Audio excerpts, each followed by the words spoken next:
Welcome to SR competition zone. मैं अरशद अयूब एक बार फिर से यूट्यूब पे कंटिन्यू होने जा रहा हूं दोस्तों, और इस बार जो मैथ्स का फॉर्मेट होगा वो बिल्कुल ही अलग होगा, क्योंकि कई सारे स्टूडेंट को मैंने देखा है कि उनका माइंड तो बहुत अच्छा होता है, बाकी सारे सब्जेक्ट्स में तो अच्छे होते हैं, लेकिन 10th के बाद चूँकि बहुत सारे स्टूडेंट का मैथ से पूरी तरह से नाता ही टूट जाता है, पूरी तरह से ताल्लुक़ ख़त्म हो जाता है, जिसके वजह से मैथ से उन्हें डर लगने लगता है। बहुत सारे स्टूडेंट हैं जो मैथ में सिर्फ और सिर्फ डर के वजह से वो अपना अच्छा स्कोर नहीं कर पाते हैं, या यूं कह लीजिए कि उनका मैथ्स अच्छा नहीं हो पाता है।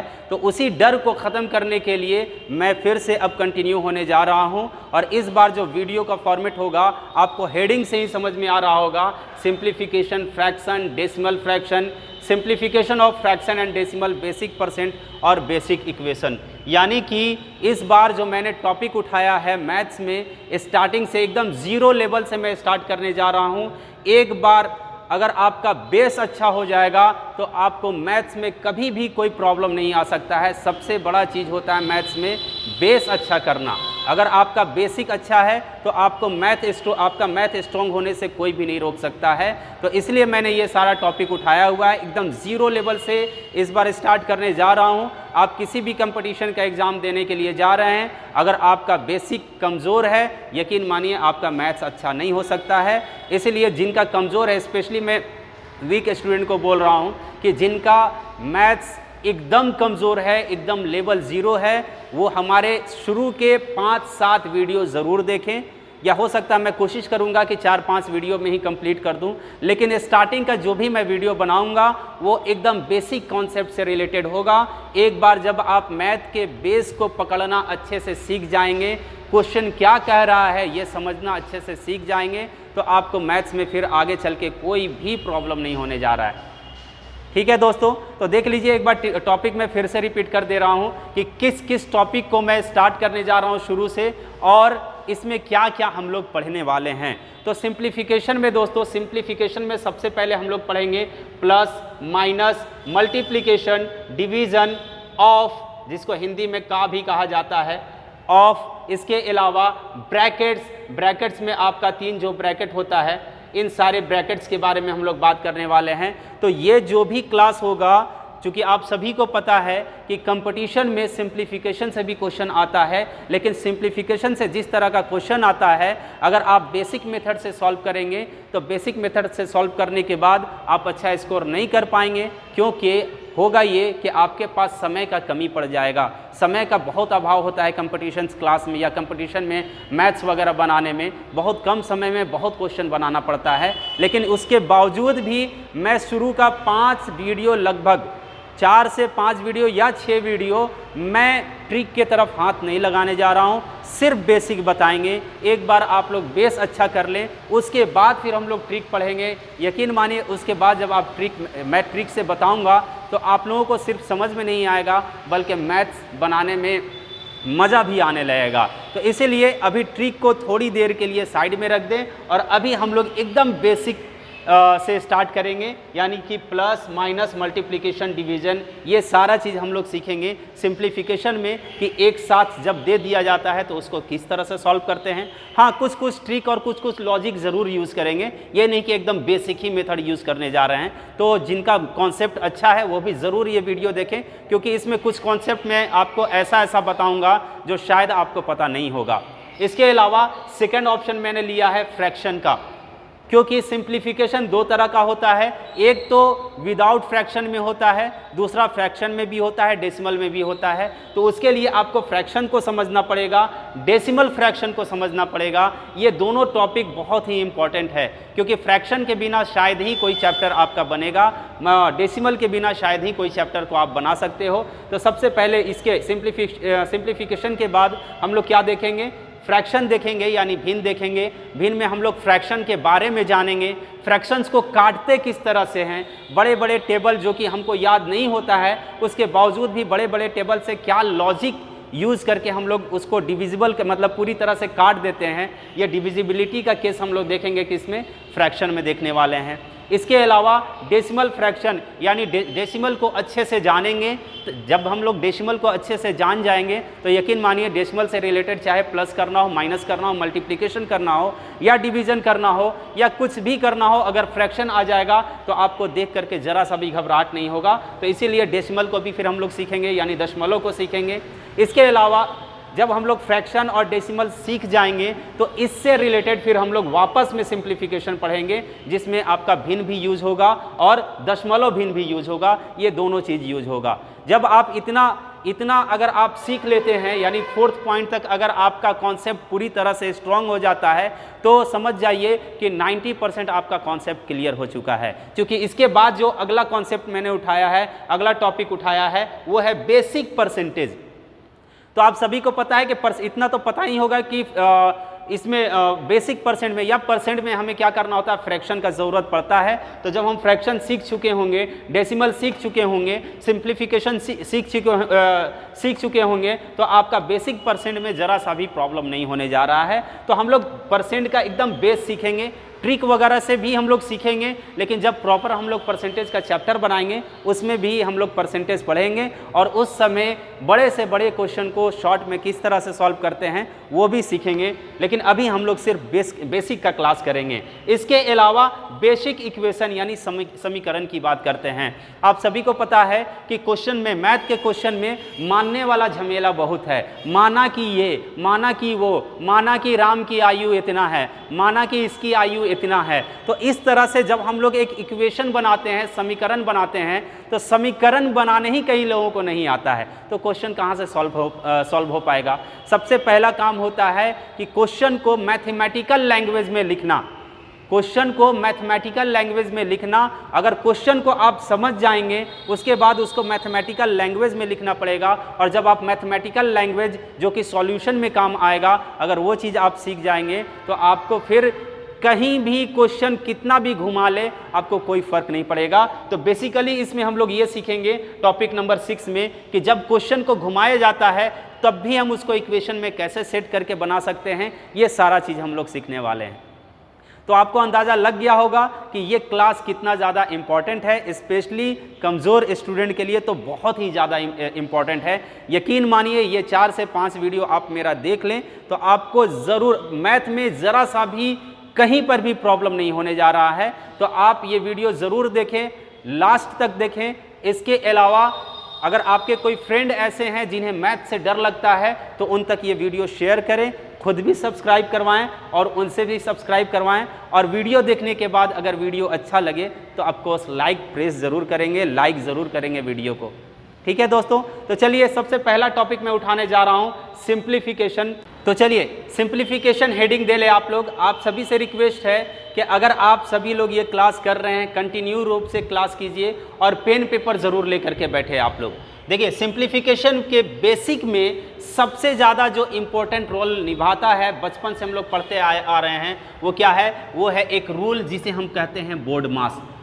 बोर्ड मास क्या है? बोर्ड मास सिर्फ और सिर्फ एक रूल है सिंप्लीफिकेशन का, जिसको अगर हम लोग फॉलो करते हैं तो मैथ्स में रॉन्ग होने के चांसेस कम हो जाते हैं। बाकी हम लोग बिना बोर्ड मास को फॉलो किए हुए भी इक्वेशन को या सिंप्लीफिकेशन के मैथ्स को सॉल्व कर सकते हैं और आंसर भी एकदम राइट आएगा। लेकिन उसका भी एक अलग लॉजिक है, अलग तरीका है, वो भी हम लोग सीखेंगे। लेकिन पहले हम लोग थोड़ा सा बेस देख लेते हैं कि सिंप्लीफिकेशन में बोर्ड मास का क्या रोल होता है। दोस्तों बोर्ड मास का सिर्फ और सिर्फ इतना रोल है कि जब एक साथ plus minus multiplication division of या फिर ब्रैकेट ये सारा कुछ अगर एक ही क्वेश्चन में दे दिया जाए तो किसको पहले सॉल्व करना है, माइनस वाला, प्लस वाला या फिर मल्टीप्लिकेशन डिवीज़न, कौन पहले सॉल्व होगा, बस उसको बताता है बोर्ड मास। बोर्ड मास में जो फर्स्ट लेटर है समझ जाइए पहला काम आपका उसी का होने वाला है। बी से क्या होता है? B4 होता है ब्रैकेट। ब्रैकेट। अब ब्रैकेट में कोई सा भी ब्रैकेट हो सकता है, तो सबसे पहले जो हम लोग यूज करेंगे, जो सॉल्व करेंगे, वो ब्रैकेट के अंदर वाले प्रॉब्लम को सॉल्व करेंगे। अब ब्रैकेट के अंदर में भी डिवीजन भी होगा, ऐड भी होगा, सबट्रैक्ट भी होगा, ये सारा कुछ एक ही में होगा। तो उनमें से सबसे पहले किसको सॉल्व करेंगे, तो ब्रैकेट के बाद अगला नंबर आता है ऑफ का। अगला नंबर ऑफ और क्या होता है, ऑफ होता है, जिसे हिंदी में का वर्ड से डिनोट किया जाएगा। अगर आप का वर्ड कहीं देखें तो सबसे पहले का को सॉल्व करना है आपको, यानी ऑफ को सॉल्व करना है। अब इस ऑफ होता क्या है, किस तरह से सॉल्व होता है, ये सारा कुछ हम लोग देखेंगे प्रैक्टिकल करके। लेकिन अभी इतना ध्यान रखें कि सबसे पहले ब्रैकेट के बाद क्या सॉल्व होगा, तो ऑफ सॉल्व होगा। इसके अलावा D4 क्या होता है, D4 होता है आपका डिवाइड, यानी इसके बाद जो सॉल्व होगा वो डिवीजन का सॉल्व होगा, डिवाइड का सॉल्व होगा, भाग का सॉल्व होगा। इसके अलावा इसके बाद जो अगला नंबर है वो है M का, यानी M4 क्या होता है, मल्टीप्लिकेशन होता है, मल्टीप्लाई होता है, गुना होता है। यानी इसके बाद जो सॉल्व होगा वो मल्टीप्लिकेशन सॉल्व होगा। इसके बाद फिर जो सॉल्व होगा आपका दोस्तों वो A फिर A से क्या होता है, A4 आपका ऐड होता है, यानी एडिशन कह लें, ऐड कह लें, या फिर प्लस कह लें, या फिर आप इसे जोड़ कह लें, या जमा कह लें। ये सारा कुछ ए वर्ड के लिए यूज होता है। इसके अलावा S4 क्या होता है, तो S4 आपका होता है सबट्रैक्ट, यानी माइनस। अब इसको चाहे आप सबट्रैक्ट कहें, माइनस कहें, घटाव कहें, या अंतर कहें, ये सारा कुछ आपका सॉल्व होता है। तो सबसे पहले हमने क्या देखा, सबसे पहले किसको सॉल्व करना है, ब्रैकेट को सॉल्व करना है, उसके बाद ऑफ को सॉल्व करना है, उसके बाद डिवीजन को सॉल्व करना है, उसके बाद मल्टीप्लिकेशन को सॉल्व करना है, उसके बाद एडिशन को सॉल्व करना है, उसके बाद आपका सब्ट्रैक्शन, सबसे लास्ट में सब्ट्रैक्ट को सॉल्व करना है।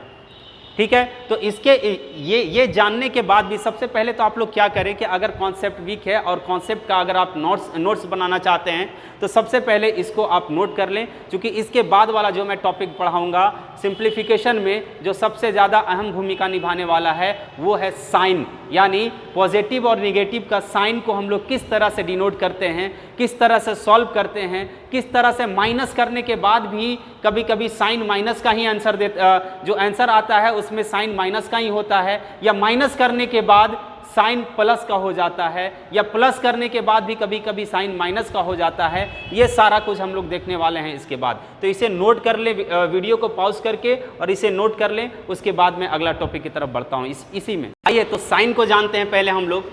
सबसे पहले अगर मैं बात करूँ प्लस की, तो जब प्लस के साथ प्लस को सॉल्व करना हो तो वो रिजल्ट क्या देता है, तो प्लस और प्लस मिल करके रिजल्ट जो आता है आपका वो प्लस ही आता है। इसके अलावा जब माइनस को माइनस से सॉल्व करते हैं तो रिजल्ट क्या आता है, तब जाकर रिजल्ट आता है माइनस का ही, प्लस का रिजल्ट आएगा आपका। जब हम माइनस को माइनस से सॉल्व करते हैं तो आपका रिजल्ट क्या आ जाता है, प्लस का आ जाता है। इसके अलावा जब प्लस को माइनस से सॉल्व करते हैं तो रिजल्ट क्या देता है, रिजल्ट आता है अपना माइनस का, और माइनस को प्लस से जब सॉल्व करते हैं तो रिजल्ट क्या आता है, माइनस आता है। यानी मेरा जो वर्क होगा वो किसका वर्क होगा, माइनस का वर्क होगा।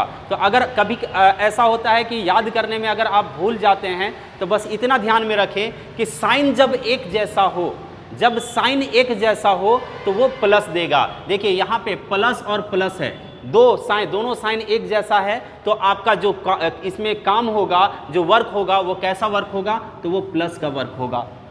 यहाँ पर भी आप देख रहे हैं ये माइनस ज़रूर है लेकिन दोनों साइन सेम है आपका, तो माइनस और माइनस चूंकि सेम साइन है इसलिए रिजल्ट आपका क्या आएगा, प्लस का रिजल्ट आएगा। इसके अलावा ये दोनों साइन अपोजिट है, बाकी के दोनों में आप देख रहे हैं कि दोनों साइन अपोजिट है, यानी एक में एक प्लस है तो एक माइनस है। तो जब भी अपोजिट साइन एक दूसरे से टकराएगा तो किस तरह से वर्क करेगा, तो माइनस के जैसा वर्क करेगा, यानी उसको आपको माइनस करना होगा। प्लस और माइनस क्या होता है, माइनस होता है। इसके अलावा जब माइनस और प्लस को सॉल्व करेंगे तो रिजल्ट क्या आएगा, तो रिजल्ट भी माइनस ही आएगा, क्योंकि यहाँ पे भी साइन अलग अलग है। याद रखिए अलग अलग साइन नेगेटिव देता है और एक जैसा साइन पॉजिटिव रिएक्शन देता है। ठीक है, तो इसको आप नोट कर ले अच्छे से। अब इसको हम लोग देखते हैं कि ये यूज़ कैसे करते हैं, क्योंकि कई दफ़ा कन्फ्यूज़न होता है कि यहाँ पे जब हम -4 और -5 को सॉल्व करते हैं तो माइनस और माइनस प्लस हो जाता है, लेकिन आंसर जो माइनस माइनस प्लस होगा तो 4 + 5 कितना होगा, 9 होगा, लेकिन साइन माइनस का ही रहता है।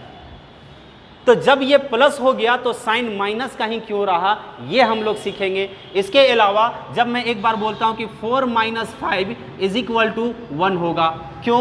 क्योंकि 5 का साइन जब शुरुआत में साइन कुछ नहीं हो तो समझते हैं कि वो प्लस में है, तो जब प्लस और माइनस को सॉल्व करते हैं तो प्लस माइनस माइनस हो जाएगा, लेकिन साइन किसका रह गया यहाँ पे? प्लस का रह गया। इसके अलावा लेकिन जब अगर यही क्वेश्चन इस तरह से दे दिया जाए कि 4 - 5 = क्या होगा, तो यहाँ पे भी माइनस होगा, बड़े में से छोटे को घटाना है, यानी 5 में से 4 गया 1, लेकिन यहाँ पे माइनस करने के बाद साइन माइनस हो जा रहा है, और यहाँ पे भी माइनस ही हो रहा है, लेकिन साइन आपका किस में रह जा रहा है? प्लस में आ जा रहा है। तो ऐसा क्यों होता है, आइए हम लोग देखते हैं। आइए दोस्तों, तो देखते हैं यहाँ पे अभी हम लोग सीखे कि प्लस प्लस प्लस होता है और माइनस माइनस भी प्लस होता है, और प्लस माइनस माइनस होता है और माइनस प्लस भी माइनस ही होता है। अब इसका यूज़ कैसे करेंगे? यूज़ करने से पहले एक बात मैं शेयर करना चाहूँगा आप लोगों से कि जब आप लोग वीडियो देखें तो पहले तो पूरा कंप्लीट देखें, पेशेंस रख करके देखना होगा, क्योंकि हम लोग बेसिक पढ़ रहे हैं और बेसिक में थोड़ा थियोरेटिकल ज़्यादा होगा, ठीक है। और चूँकि मेरा जो लोग हमें जानते हैं उन्हें अच्छे से पता है कि हर चैप्टर का मेरा फर्स्ट लेक्चर बहुत ही इम्पोर्टेंट होता है। हर चैप्टर का फर्स्ट लेक्चर जो होता है वो बहुत ही इम्पोर्टेंट होता है, क्योंकि फर्स्ट लेक्चर में मैं सिर्फ और सिर्फ कॉन्सेप्ट पे डिस्कस करता हूं ताकि चैप्टर्स में प्रॉब्लम ना हो। तो यहाँ तो पूरा हम लोग कॉन्सेप्ट ही पढ़ रहे हैं, तो इसमें सॉल्व हम लोग करेंगे, सॉल्यूशन भी देखेंगे, लेकिन कॉन्सेप्ट को जानना ज़रूरी है। इस लेक्चर में कोशिश करूँगा कि एक आध क्वेश्चन में करवाऊँ, वरना ज़्यादातर कॉन्सेप्ट ही है। तो कॉन्सेप्ट को ध्यान से समझ लीजिए ताकि अगले वीडियो में आपको ज़रा सा भी प्रॉब्लम नहीं हो। देखिए यहाँ पे मैं पहले बात करता हूँ कि 5 + 8 = क्या होता है। तो 5 + 8 = होता है 8 + 5 कितना हो गया? 13, यानी आंसर आपका आ गया 13 में साइन प्लस का ही रह गया। लेकिन जब मैं इसी को सॉल्व करूंगा -5 और -8, तो ये भी क्या कहता है यहाँ पे? साइन का सॉल्यूशन क्या कहता है कि जब एक जैसा साइन हो तो उसको हमें क्या करना है? प्लस करना है, यानी माइनस और माइनस क्या हो जाएगा? प्लस हो जाएगा। इसका मतलब यहाँ पे भी प्लस ही होगा, 8 और 5 13 होगा, लेकिन साइन इसका माइनस का ही रहेगा, साइन इसका माइनस का ही रहेगा। और इसी को कुछ इस तरह से अगर मैं सॉल्व करूं कि 5 - 8 तो यहाँ पे भी माइनस करना होगा, क्योंकि प्लस और माइनस क्या होता है? प्लस और माइनस मिल करके माइनस बनाता है। अब यहाँ पे माइनस करना होगा, तो जाहिर सी बात है जब हम घटाएंगे, माइनस करेंगे, तो बड़े में से छोटे को ही माइनस करना होगा, यानी 8 में से 5 गया कितना? 3, लेकिन साइन आपका माइनस का यहाँ रहेगा। लेकिन यही अगर उसको उल्टा कर दिया जाए कि 8 - 5 = क्या होगा, तो यहाँ भी एक प्लस में है और एक माइनस में है, तो 8 में से 5 को घटाएंगे तो कितना हो जाएगा आपका? 3 होगा, लेकिन यहाँ पे साइन प्लस का होगा दोस्तों। तो साइन प्लस का क्यों होगा, क्यों माइनस का साइन हो जाता है, इस पे डिस्कस करना है। ये तो हम लोग सीख लिए कि जब प्लस प्लस होता है तो हमें प्लस करना है, माइनस माइनस होता है तो हमें प्लस करना है, और प्लस माइनस होता है तब हमें माइनस करना है, और प्लस माइनस होता है तब भी हमें माइनस करना है। लेकिन साइन जो आप देख रहे हैं कि साइन कहाँ पे प्लस, आंसर का जो साइन है, तो आंसर का जो साइन है वो प्लस होगा या माइनस होगा, ये किस पे डिपेंड करता है, अब उस पे मैं बात करता हूँ। स्कूल में सिर्फ इतना बताया जाता होगा आप लोगों को कि अगर जिनको याद होगा कि 8 में से 5 गया, देखिए 8 में से 5 गया आपका 3 चला जाएगा, चूंकि प्लस माइनस माइनस होता है, तो 8 में से 5 को माइनस करेंगे तो 3 आएगा। तो स्कूल में क्या बताया जाता था कि जो बच्चों जो आपका बड़ा अंक है ना, इसमें से बड़ा अंक क्या है? 5 है या 8 है? तो 8 बड़ा अंक है, तो बड़े अंक का साइन को हमेशा यहाँ पे लिखते हैं। बड़ा अंक क्या है? बड़ा अंक 8 है, बड़ा अंक 8 है, तो 8 का साइन यहाँ पे लिखाएगा। यहाँ 8 का साइन क्या है? साइन हमेशा लेफ्ट की तरफ को देखा जाता है, तो 8 का साइन क्या है? ये जो माइनस साइन है वो 8 के लिए है, और 5 के लिए कौन सा साइन है? यहाँ प्लस लिखा नहीं गया है, लेकिन जब लिखा ना जाए तो उसको प्लस ही समझते हैं, तो 5 का साइन प्लस है। तो बड़ा क्या है? 8 का साइन माइनस है, इसलिए आंसर माइनस में आ गया। और जब इसको घटाएं हम, प्लस माइनस माइनस, इसको भी हमने क्या किया? लेस किया, तो 8 में से 5 को लेस करते हैं तो क्या होता है? रिजल्ट 3 आता है, और इसमें बड़ा कौन है? 8 बड़ा है, और इस बार 8 का साइन क्या है? प्लस, इसलिए 3 का भी साइन यहाँ पे क्या पड़ गया? प्लस पड़ गया। और यहाँ पे जब आप देख रहे हैं माइनस माइनस प्लस हो गया, तो प्लस हो गया ज़रूर, लेकिन साइन माइनस का ही रहा, क्योंकि 8 आपका बड़ा है और 8 का साइन क्या है?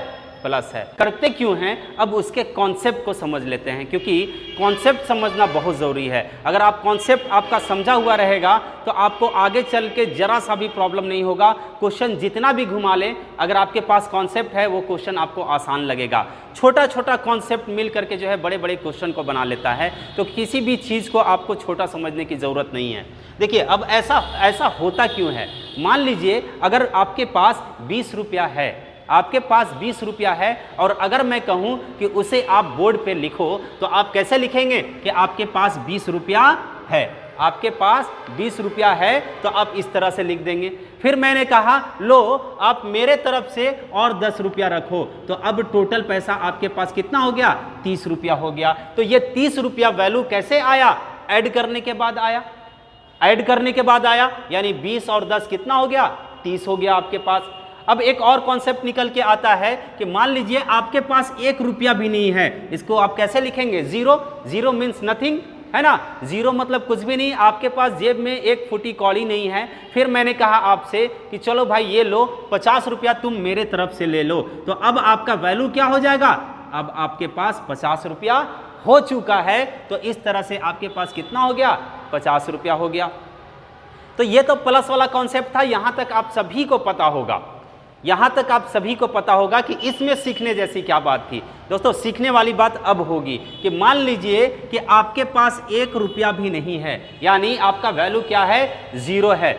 अचानक से आपको कुछ ज़रूरत पड़ गया, घर से फ़ोन आ गया कि कोई दुकान से जा कर के अर्जेंटली कोई सामान ले करके आना है। आप जब दुकान गए अपने जानने वाले के पास, वो दुकानदार आपके पहचान का है, आप वहाँ पे गए और बोले कि ये 50 रुपया वाला सामान आप मुझे दे दो, पैसे मैं बाद में दूंगा, पैसे मैं बाद में दूंगा। यानी जब आपने सामान लिया तो आपके पास 50 रुपया अगर होता तो आपके पास 50 रुपया वो दुकानदार के पास चला जाता, यानी 50 रुपया वो आपने दुकानदार को दे दिया, यानी 50 रुपया जितना भी वैल्यू आपके पास है उसमें 50 रुपया का क्या हो जाएगा, 50 रुपया का कमी आ जाएगा। जब कमी आ गया तो इस तरह से जब आपने 50 रुपये का सामान लिया तो आपके पास जेब में पैसा तो फुटी कौड़ी नहीं आया, ऊपर से 50 रुपया आप कर्जे में चले गए। तो इसी कर्ज को डिनोट करता है माइनस, इसी कर्ज को क्या डिनोट करता है, माइनस। अब यही माइनस आपका देखिए किस किस तरह से खेलेगा आपके साथ। अब मान लीजिए कि 50 रुपया आप कर्जे में चले गए, 50 रुपया आप कर्जे में चले गए, कर्जा को किससे डिनोट कर रहे हैं हम यहाँ पे, माइनस से। चलिए तो अब आपका करंट वैल्यू क्या हो गया, 0 आपका वैल्यू नहीं है, आपका वैल्यू 0 से भी नीचे चला गया है, यानी कि -50 में आप चले गए हैं। अचानक से फिर घर से फोन आया कि भाई 2 ठो साबुन भी ले आना। अब साबुन ले आना तो चलिए 50 रुपया और आपका जाने वाला है, यानी फिर से, या मान लीजिए चलिए अलग आंकड़ा ले लेते हैं, मान लेते हैं कि 60 रुपया का 2 ठो साबुन आपको लेना है, तो 60 रुपया फिर से आप जाएंगे दुकान में और बोलेंगे भाई इसका भी पैसा बाद में ले लेना। यानी जो करंट वैल्यू आपके पास है उसमें से इस बार और कितना माइनस होने वाला है, 60 माइनस होने वाला है। तो इस तरह से अब जो आपका वैल्यू हो गया तो माइनस माइनस माइनस नहीं करेंगे, यहाँ पे माइनस और माइनस क्या करेंगे, प्लस करेंगे, यानी 60 और 50 कितना हो गया, 110। यानी आपके ऊपर टोटल कर्ज कितना हो गया, ये जो माइनस माइनस प्लस जरूर किए 110 किए, लेकिन साइन माइनस का क्यों देते हैं, क्योंकि सिर्फ अगर आप 110 लिखेंगे तो इसका मतलब ये होगा कि आपके पास 110 रुपया आ चुका है। अब ये बताइए आपके पास 110 रुपया आ चुका है या आप 110 रुपया गड्ढे में घुस गए, 110 रुपया जो है नीचे चले गए हैं आप, तो 110 रुपया और आप कर्जे में चले गए हैं, नीचे चले गए हैं, इसलिए यहाँ पे जो साइन शो करेंगे वो माइनस का शो करेंगे। 110 रुपया वैल्यू जरूर आया लेकिन वो प्लस का वैल्यू नहीं है, वो माइनस का वैल्यू है, वो आपके ऊपर कर्जा आ चुका है। इसलिए सॉल्व तो हम प्लस किए लेकिन साइन किसका दिए, माइनस का दिए। अब उसी तरह से एक और कॉन्सेप्ट उठा करके ले लेते हैं कि मान लीजिए कि आपके पास 50 रुपया है, 50 रुपया आप कर्जे में गए हुए हैं, 50 रुपया आप कर्जे में गए हुए हैं। और अक्सर ऐसा बच्चों में देखा जाता है, खास करके सारे बच्चों की मैं बात नहीं कर रहा हूं, कुछ कुछ बच्चों की बात कर रहा हूं, कोई बुरा मत मानिएगा, कि मान लीजिए कि ये 50 रुपया शुरू में आप 50 रुपये का ही कर्जा से सामान लेकर के आ गए, घर से फोन आया था, आपके जेब में पैसा नहीं था, आपने क्या किया, घर में बोला गया कि ये सामान आप ले आओ, वो सामान आप कर्जे पे जा करके ले आए। अब घर पे जब लाएं तो घर वालों ने कहा कि भाई कितना पैसा हुआ, तो आपने 50 रुपये के बजाय कितना बोल दिया, आपने 50 रुपये के बजाय बोल दिया कि मेरा 70 रुपया खर्चा हो गया, यानी ये जो सामान है वो कितने का है, 70 का है। तो घर वालों ने क्या किया, आपको 70 रुपया दे दिया। अब आप प्लस में होने जा रहे हैं, 70 रुपया दे दिया, 70 रुपया दे दिया। अच्छा चलिए 70 रुपया बाद में लीजिएगा, पहले मान लीजिए कि थोड़ी देर के लिए पहले ईमानदार की बात कर लेते हैं। 50 रुपया आप कर्जे में चले गए थे, घर वालों ने बोला कि दुकान वाले पे कितना कर्ज हुआ, तो घर वालों ने बोला 50 रुपया, ये सामान 50 रुपये का है। तो घर वाले क्या करेंगे, आपको 50 रुपया दे देंगे, 50 रुपया आपको क्या करेंगे, दे देंगे। तो अब ये 50 रुपया आपके जेब में तो रहेगा नहीं, ये दुकानदार के पास चला जाएगा। तो इस तरह से प्लस माइनस माइनस होगा, यानी आपका जो वैल्यू होगा वो जीरो हो जाएगा, क्योंकि 50 रुपया जो आपके पास आया वो तो आपने दुकानदार को दे दिया और आपका वैल्यू जीरो आ गया। और याद रखिएगा, जीरो ना पॉजिटिव होता है ना नेगेटिव होता है। जीरो का साइन ना माइनस आप लिख सकते हैं और ना ही प्लस लिख सकते हैं, ठीक है। जीरो मीन्स जीरो, नथिंग, कुछ भी नहीं, ठीक है। लेकिन अब बेईमान की जरा सा बात कर लेते हैं कि मान लीजिए कि 50 रुपया आप कर्जे में गए थे, दुकानदार में 50 रुपया दुकान में जा करके आपका 50 रुपया कर्जा चढ़ गया। अब आप घर गए और घर जा करके पूछा गया कितना रुपया हुआ, कितने का सामान लाया, तो आपने बोला हम 70 का सामान लाएं और 70 रुपया घर वालों ने आपको दे दिया, 70 रुपया आपके घर वालों ने आपको दे दिया। तो 70 में से 50 को जब आप दे देंगे किसी को तो क्या होगा, क्या होगा, 20 ही रुपया बचेगा। अब 20 रुपया बचाने के लिए यहाँ पे प्लस करना होगा या माइनस करना होगा, जाहिर सी बात है माइनस करेंगे। तो 70 में से 50 गया 20, यानी 20 रुपया अब आपके पास बैलेंस बच गया ना, कर्जे में तो नहीं गए। तो जब बैलेंस बच गया तो उस केस में क्या हुआ कि अब आपका साइन पॉजिटिव हो गया, यानी अब आप प्लस का साइन यहाँ पे देंगे। तो यहाँ काम क्या किए, माइनस प्लस माइनस किए, तब जाकर के माइनस करने के बाद 70 में से 50 को माइनस किए तो 20 आया, लेकिन साइन किसका आ गया, प्लस का आ गया। क्यों, क्योंकि अब आपके पास पैसा बच चुका है। इसलिए बोलते हैं कि बड़े वाले का साइन दिया जाता है। बड़ा कौन है, 70, 70 का साइन माइनस, इसलिए माइनस दे दिए। लेकिन कुछ और भी स्टूडेंट या कुछ और भी बच्चे ऐसे होते हैं कि कुछ इस तरह के बच्चे भी कभी कभी कुछ बच्चे ऐसे होते हैं कि दुकान में 50 रुपये का कर्जा चढ़ा करके आया और घर में जा करके बोला कि बताओ दुकान में कितने का कर्ज हुआ, तो वो बोल दिया क्या कि सामान जो हम लाए हैं वो 40 रुपया का ही लाए हैं। अब जब 40 रुपया का सामान लाए तो घर वाले 40 रुपया निकाल करके उस बच्चे को दे देंगे और बच्चा जाके दुकान में दे देगा। तो 40 रुपया बच्चे को पहले दिया गया तो 40 रुपया प्लस में हो गया ये। लेकिन जब ये दुकान में देने के लिए जाएगा तो दुकान में देना कितना था, 50 देना था, लेकिन दिया कितना, 40 ही दिया। तो अभी भी 10 रुपया ये कर्जे में है। तो यहाँ पर भी क्या हुआ, यहाँ पर भी माइनस ही किए, यानी 50 में से 40 को घटाएं तो कितना आ गया, 10 आ गया। लेकिन साइन क्या दिए, माइनस का। क्यों, क्योंकि अभी इसके पास 10 रुपया बैलेंस नहीं बचा है, 10 रुपया इसके पास अभी कर्जे में है।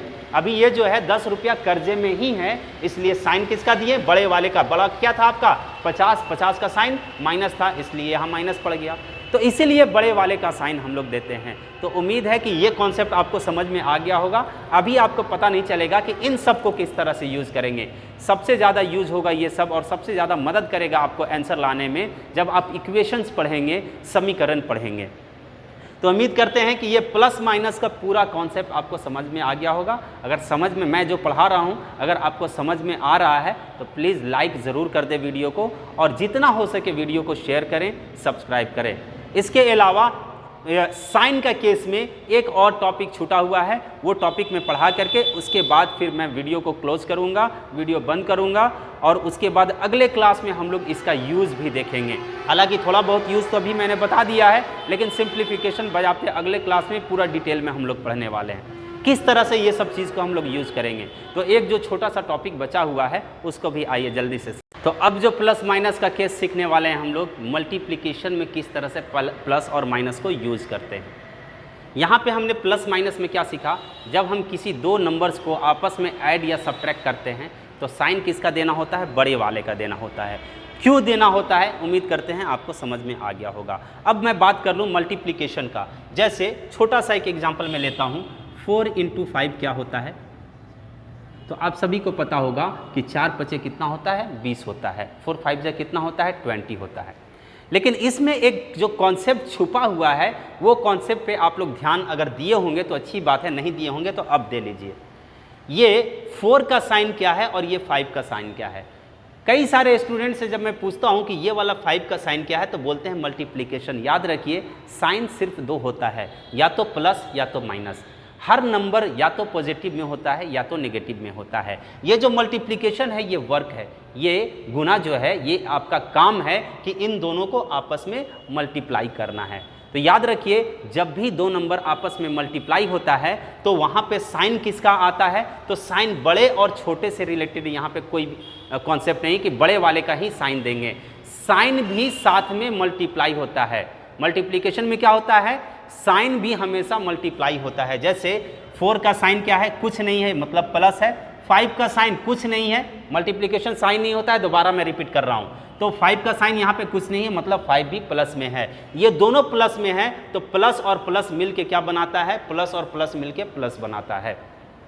तो जब भी दो अंक को साथ में गुना करते हैं तो उनका साइन भी गुना होता है। यहाँ पे आपको पता नहीं चल रहा होगा तो यहाँ पे आप शुरू से ऐसे ही पढ़ते हुए आ रहे हैं। लेकिन कहीं अगर इस तरह से दिया जाए कि 4 × 5, अगर इसको सॉल्व करना है तो यहाँ पर भी क्या होगा, 4 पचे 20 ही होगा, लेकिन साइन माइनस का होगा। क्यों, क्योंकि 5 का साइन क्या है, प्लस है, और 4 का साइन क्या है, माइनस है। तो माइनस भी साथ में, साइन भी साथ में गुना होता है। तो यहाँ पे जब 5 और 4 को गुना कर रहे हैं तो इनका साइन भी साथ में गुना होगा। तो 4 का साइन क्या है, माइनस, और 5 का साइन है प्लस। तो माइनस और प्लस मिलके क्या बना देगा, माइनस। ये डिपेंड नहीं करता है कि 5 बड़ा था तो बड़ा का साइन हम प्लस उठा के दे।